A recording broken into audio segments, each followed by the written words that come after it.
एक खूबसूरत लड़की जो कि नशे की हालत में होती है, तभी उसका सामना होता है आर्मी के कर्नल से।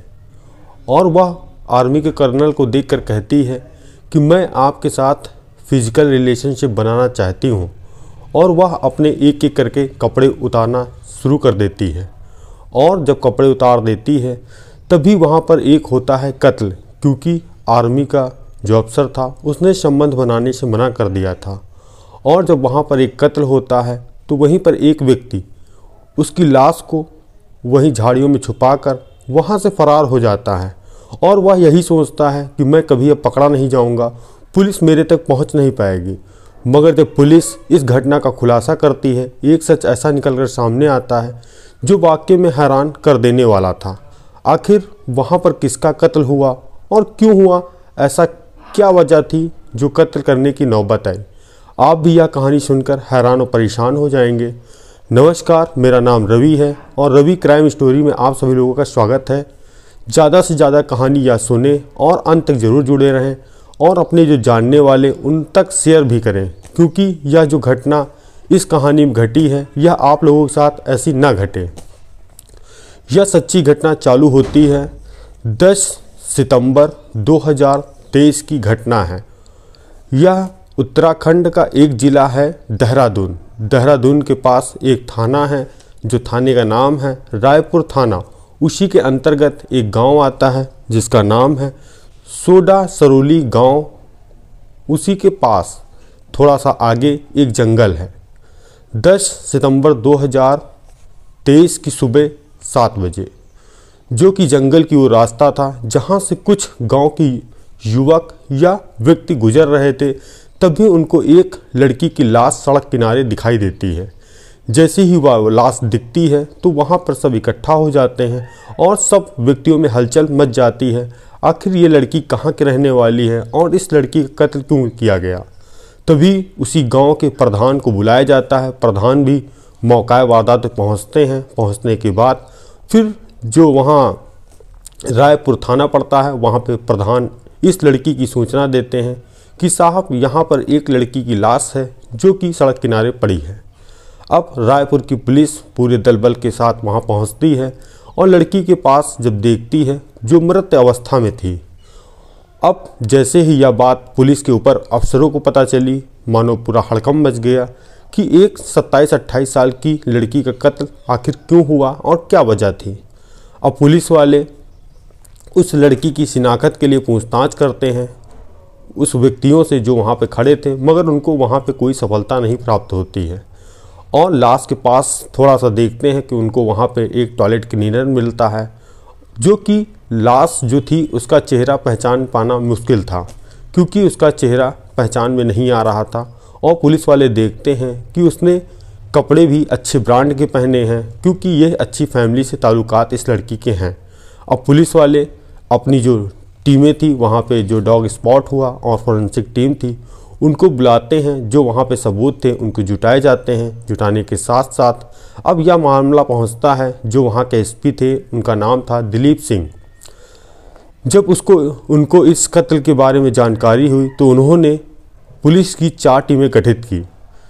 जो टीमों का काम था, पहली टीम का काम ये था जो उस रूट पे जाने वाली गाड़ियाँ हैं उन पर कड़ी नज़र रखना और जो कैमरे लगे हैं उन पे साक्ष्य इकट्ठा करना कि आखिर उस रात कौन कौन सी गाड़ियाँ गई। दूसरी टीम का काम ये था कि जो आसपास इलाके हैं वहाँ पे पता करना कि आखिर ये लड़की कहाँ की रहने वाली थी। और तीसरी टीम का काम ये था जो उस लड़की ने कपड़े पहने थे वो एक ब्रांडेड कपड़े थे जिसका नाम था कपड़ों का जूडियो ब्रांड, क्योंकि वो प्रमुख स्टोरों पे ही उपस्थित होते हैं कपड़े, क्योंकि महंगे होते हैं। जो वहाँ पे जो लोग कपड़े खरीदते हैं वो काफ़ी रईस लोग ही होते हैं जो ऐसे कपड़े पहनते हैं। और जो चौथी टीम थी उसका काम ये था कि सोशल मीडिया के माध्यम से पहले ये पता लगा जा सके कि आखिर ये लड़की रहने वाली कहाँ की है। अब पुलिस वाले सब जांच पड़ताल में जुटे थे और एक एक बारीकी से जांच कर रहे थे। तभी पता चलता है जूडियो के जो आसपास के इलाकों में 2 ब्रांड स्टोर हैं। जो पहला ब्रांड है जिसका नाम है जासन और एक किशन नगर में दो ब्रांड है। जब वहाँ पे पता किया गया कि 2 से 3 महीने के अंतर्गत वहाँ पर कितने इस कंपनी के कपड़े बिके हैं, तो पता चलता है 8 सेट बिके हैं। अब पुलिस वाले जो 8 कस्टमर के मोबाइल नंबर लेते हैं, सभी को बारी बारी से फ़ोन करके पूछ रहे थे और तभी एक उनको नंबर स्विच ऑफ मिलता है। अब पुलिस वालों को शक गहराया कि आखिर यह व्यक्ति का नंबर स्विच ऑफ क्यों है। तभी उसकी जब डेट देखी जाती है तो पता लगता है 3 सितंबर को ये लोग परचेज करने आए थे, जिसमें एक लड़की थी और एक उसके साथ व्यक्ति था। अब उसकी फुटेज जब खंगाली जाती है तो पता लगता है वो लोग किया गाड़ी से आए थे। अब पुलिस के लिए यह गाड़ी संदिग्ध थी और इसको तलाशना उनके लिए बहुत बड़ी चुनौती थी कि आखिर यह गाड़ी कहाँ पे किसकी है। अब पुलिस वाले जो उस आसपास का रूट था जहां मौका वारदात पे कत्ल हुआ, उसके आसपास कैमरे खंगालते हैं। तभी उनको पता लगता है कि यह घटना, पूछते हैं तो गांव वाले बताते हैं 9 से 10 बजे के आसपास ऐसी कोई गाड़ी इस रूट से नहीं गई। पुलिस वालों ने सोचा कि 11 बजे से लेकर 5 बजे तक कैमरे चेक किए जाए, क्या पता कोई गाड़ी ऐसी मिल जाए। अब पुलिस वाले जो आगे कैमरा सड़क पे लगा था तो देखते हैं 11 से 5 बजे के बीच 208 गाड़ियां गई हैं, जिसमें से 18 गाड़ियां वापस आई हैं और उसमें से एक गाड़ी वो भी है जो किया, जो कि जूडियो जिसने ब्रांड के कपड़े खरीदे थे शोरूम में जाकर। अब पुलिस वाले उस गाड़ी का नंबर स्कैन करते हैं और उस पता लगाने का प्रयास करते हैं कि आखिर यह गाड़ी किसकी है। तभी पता चलता है ये गाड़ी है रामेंदु उपाध्याय, जो कि रहने वाले प्रेमनगर पंडितवाड़ी देहरादून के रहने वाले हैं। अब पुलिस वाले उस व्यक्ति का मोबाइल नंबर खंगालते हैं तो मोबाइल नंबर भी मिल जाता है। तभी 9 से 10 तारीख की रात में मोबाइल की लोकेशन खंगालते हैं तो पता लगता है कि वह रात की लोकेशन उसी गांव के आसपास की थी और मोबाइल उसका स्विच ऑफ था। अब पुलिस वालों को शक गहराया, तुरंत एक टीम भेजकर उस व्यक्ति को ढूंढने की तलाश हुई। तभी वह व्यक्ति मिलता भी है। पुलिस वाले जब उसको हिरासत में लेकर पूछताछ करते हैं तो बताता है मेरा नाम रामेंदु उपाध्याय है, मैं आर्मी में लेफ्टिनेंट कर्नल हूँ। अब पुलिस वाले कड़ाई से पूछताछ करते हैं तो वह टूटता है और सच एक ऐसा बयां करता है कि वाकई में वो हैरान कर देने वाला था, परेशान कर देने वाला था। आप भी सुनेंगे तो सोचेंगे कि इतने बड़े व्यक्ति ने इतना बड़ा जुर्म कैसे कर दिया।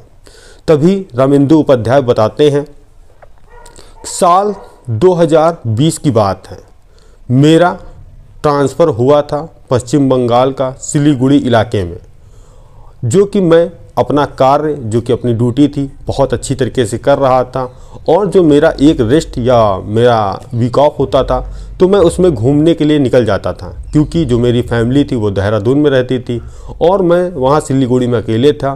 तो वहाँ कभी कतार मैं बार में जाया करता था। एक सिलीगुड़ी में बार था जिसका नाम था जिज्जी dance bar city mall centre, जो कि मैं वहाँ रोज़ की तरह मैं गया था। तभी वहाँ पर एक लड़की खूबसूरत दिखती है, वह मेरे बगल में आती है, कहती है सर क्या मैं आपकी कुछ हेल्प कर सकती हूँ। तो मैंने कहा जी हाँ बिल्कुल। तभी वह मेरा गिलास लेती है और पैक बनाने लग जाती है और मुझे देती है, मैं पीता हूँ और वहाँ हम लोग डांस करते हैं और फिर मैं वहाँ से चला जाता हूँ। तभी 10 से 15 दिन बीतते हैं, दोबारा मैं उसी डांस बार क्लब में आता हूँ और मैं उसी लड़की को देख रहा था, क्योंकि जिसकी पहले दिन मुलाकात हुई थी वो लड़की से मैं उस दिन पूरी बात कर नहीं पाया था। तभी वह लड़की आती है, पीछे से कहती है सर क्या मुझे आप ढूंढ रहे हैं। तो मैं कहता हूँ जी हाँ, क्योंकि उस दिन मैं ज़्यादा नशे की हालत में था, आपसे इंट्रोडक्शन नहीं कर पाया और आज इसीलिए आपसे मिलने के लिए फुर्सत में आया हूँ। तो लड़की कहती है आपका नाम क्या है सर। तो बताते हैं मेरा नाम रामेंदु उपाध्याय, जो कि मैं आर्मी में लेफ्टिनेंट कर्नल हूँ। तो लड़की कहती है मेरा नाम श्रेया शर्मा है, जो कि मैं नेपाल की रहने वाली हूँ और मैं काम के सिलसिले में सिलीगुड़ी इसी डांस बार में काम करती हूँ। लड़की कहती है सर आप तो बहुत बड़े हैं और मैं बहुत छोटी हूँ। तभी रामेंदु उपाध्याय कहते हैं कोई व्यक्ति बड़ा छोटा नहीं होता, बस उसका स्वभाव अच्छा होना चाहिए जिससे वह एक दूसरे की सहायता कर सके। बस इतनी सी बात करनी थी। दोनों एक दूसरे का नंबर ले लेते हैं, पूछ लेते हैं और फिर चले जाते हैं अपने अपने रास्ते। अब कुछ समय बीता, अब ये लोग दोनों लोग फ़ोन पे बात करने लगे। फ़ोन पे बात करने के साथ साथ एक दूसरे के प्रति इतना लगाव हो गया कि कब एक दूसरे को दिल दे बैठे किसी को कुछ पता ही नहीं चला। तभी एक देश में एक महामारी आती है जिसका नाम था कोरोना। कोरोना आने के कारण सभी काम धंधे ठप हो गए। जो लड़की श्रेया शर्मा थी, जो डांस बार में काम करती थी, उसका भी काम बंद हो गया। जो कि अपने किराए के मकान में रहती थी, अब उसको भी पैसा वहाँ देना या किराया देना बहुत ही मुश्किल था। तभी रामेंदु उपाध्याय से कहती है, सर मेरा काम धंधा तो यहाँ ठप हो गया है, अब मैं यहाँ क्या करूँ, मैं अपने नेपाल घर जाना चाहती हूँ। तभी रामेंदु उपाध्याय कहते हैं कि मैं अकेले यहाँ पे क्या करूँगा, तुम यहाँ रहती हो, कम से कम बातचीत कर लेता हूँ और मिल लेता हूँ। तुमको कहीं जाने की ज़रूरत नहीं है, जो पैसा चाहिए मैं तुमको दे दूँगा, तुम यहीं पे रहो, और जिससे कि हम लोग अच्छे दोस्त भी हैं। रामेंदु उपाध्याय जब पार्टी करने का मन होता था तब श्रेया शर्मा को अपने मकान में बुलाते थे और दोनों लोग पार्टी करते थे और आपस में शारीरिक संबंध तक बनाते थे। सब कुछ ठीक ठाक चल रहा था, अच्छा चल रहा था, समय भी तेज़ी से गुजर रहा था। कहते हैं जब समय अच्छा चलता है तो समय कब बीत जाता है व्यक्ति को खुद पता नहीं चलता। तभी 2022 आता है, रामेंदु उपाध्याय को पता चलता है अब उनका ट्रांसफ़र देहरादून हो चुका है, अब वहाँ उनको जाना पड़ेगा। अब ये बात अपनी प्रेमिका श्रेया शर्मा को रामेंदु उपाध्याय बताते हैं कि मेरा ट्रांसफ़र देहरादून हो गया है, अब मुझे वहाँ जाना पड़ेगा। तभी श्रेया शर्मा कहती है कि अगर आप देहरादून चले जाएंगे तो मैं आपसे कैसे मिलूंगी और इतनी दूर रहेंगे कैसे मुलाकात होगी। रामेंदु उपाध्याय बोलते हैं कि मुझे पहले जाने दो और जब मैं सेटल हो जाऊंगा तो मैं तुमको भी अपने पास बुला लूँगा, क्योंकि बताते हैं कि मेरा वहाँ परिवार भी है जो कि मेरी पत्नी है। ये श्रेया शर्मा को पता था। अब रामेंदु उपाध्याय देहरादून निकलते हैं और जो कि जिनका ट्रांसफ़र हुआ था अब अपने ऑफिस में आकर यहाँ कार्यरत हो जाते हैं। तभी श्रेया शर्मा को भी फ़ोन करके अब जो कि सिलीगुड़ी में थी उसको भी देहरादून बुलाते हैं। उसके लिए होटल में कमरा लेते हैं और उसको वहीं रखते हैं। जो कि ऑफिस जाते, ऑफिस से घर जाते, जब समय मिलता अपनी प्रेमिका श्रेया शर्मा से भी मिलते थे। और उनकी वाइफ, उसको पता था रामेंदु उपाध्याय जो उनके पति हैं कितने बजे ऑफिस जाते हैं और कितने बजे घर आते हैं। कभी कभी जब होटल में रुक जाते थे तो रात में घर नहीं जाते थे, तो पत्नी को कहीं ना कहीं कुछ शक हो रहा था। एक दिन पत्नी ने रामेंदु उपाध्याय का पीछा किया। तभी देखते हैं कि रामेंदु उपाध्याय होटल में जा रहे हैं, वह उनके पीछे होटल में जाती है। तभी पता लगता है रामेंदु उपाध्याय एक लड़की के संपर्क में हैं और उसी के साथ इसी होटल में रहते हैं। तभी वह पहुंच जाती है, देखती है दोनों को एक ही साथ, वह भी बिल्कुल चौंक जाती है, हड़कंप मच जाता है। तो वहाँ जो रामेंदु उपाध्याय की पत्नी थी और जो उसकी प्रेमिका थी, दोनों के बीच काफ़ी विवाद होता है, लड़ाई झगड़ा होता है, जिसको रामेंदु उपाध्याय सुलझा कर उसको घर भेज देते हैं। कहते हैं मैं इसको जहाँ से ये आई है उसको मैं वहाँ वापस भेज दूँगा, जो कि सिलीगुड़ी से ये मेरी फ्रेंड मिलने आई थी, अब ये मिल चुकी है, या अपने घर चली जाएगी। अब पत्नी अपने घर चली जाती है। रामेंदु उपाध्याय अपनी जो प्रेमिका को श्रेया शर्मा को पश्चिम बंगाल सिलीगुड़ी भेज देते हैं और 2-3 महीना बीतते हैं। फिर वह कहती है मुझे मिलने का मन कर रहा है, दोबारा उसको बुलाते हैं। उसके लिए रामेंदु उपाध्याय एक किराए पे कमरा लेते हैं, उसको वहीं रखते हैं। अब जो श्रेया शर्मा थी वो कह रही थी कि मुझे अब आपसे शादी करनी है और मैं आपके साथ जीना मरना चाहती हूँ। और जो उसकी पत्नी थी उसको फिर पता लग गया कि उनकी प्रेमिका फिर आई है। दोनों में फिर काफ़ी विवाद हुआ। विवाद होने के साथ साथ रामेंदु उपाध्याय का दिमाग काम नहीं कर रहा था, आखिर वो करें तो क्या करें। इधर पत्नी कह रही थी कि इस लड़की को तुमको छोड़ना होगा, नहीं तो मैं पुलिस में कंप्लेन कर दूंगी। और उधर प्रेमिका थी, कह रही थी कि मुझसे शादी नहीं करोगे, मैं FIR कर दूंगी, मैं तुम्हारी ज़िंदगी बर्बाद कर दूंगी। तभी रामेंदु उपाध्याय को सुझाव आया कि पत्नी वो जो साथ में रहती है उसका तो कुछ कर नहीं सकते, जो प्रेमिका है इसी का कुछ किया जा सकता है। तभी एक तारीख आती है 9 सितंबर 2023। रामेंदु उपाध्याय अपनी प्रेमिका श्रेया शर्मा से कहते हैं कि आज बहुत मन कर रहा है पार्टी करने के लिए, आज हम लोग कहीं बाहर चलते हैं और वहीं पर पार्टी करते हैं। तभी रामेंदु उपाध्याय 8 बजे श्रेया शर्मा के जो कमरा था जिन्होंने किराए पर दिलाया था उसके घर पहुंचते हैं और कहते हैं कि हम लोग चल रहे हैं, जो कि एक महाराणा प्रताप चौक थाने रोड के पास एक क्लब है, वहाँ चलेंगे, वहाँ पार्टी करेंगे। अब ये लोग क्लब दोनों जाते हैं, साथ में ड्रिंक करते हैं, जिसमें रामेंदु उपाध्याय थोड़ी कम पीते हैं। जो लड़की श्रेया शर्मा थी वो ज़्यादा पी लेती, नशे में हो जाती है। तभी कहते हैं अब लॉन्ग ड्राइव का भी मन कर रहा है, चलो दोनों लोग साथ में घूमते हैं।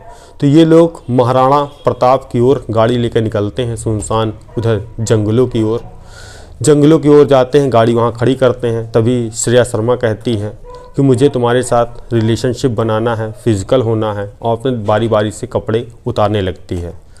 रामेंदु उपाध्याय को पहले प्लान था कि इसको ख़त्म करना है, इसको रास्ते से हटाना है।